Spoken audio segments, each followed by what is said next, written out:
जनाब अबू बसीर ने रिवायत की है कि इमाम जाफ़र सादिक़ अलैहिस्सलाम ने फरमाया कि फ़ातिमा ज़हरा सलामुल्लाह अलैहा 20 जमादुस्सानी को, जबकि पैगम्बर अकरम सल्लल्लाहु अलैहि वसल्लम की 35 साल की उम्र मुबारक थी, इस दुनिया में तशरीफ़ लाईं।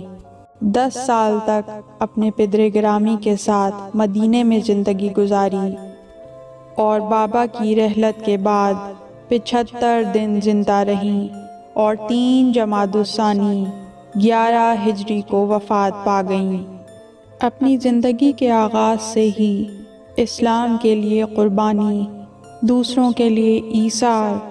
और सच्चे दीन की बका के लिए अपने माँ बाप के शाना बशाना मायानाज़ किरदार अदा करना बीबी फ़ातिमा ज़हरा सलामुल्लाह अलैहा का तुर्रा इम्तियाज़ था।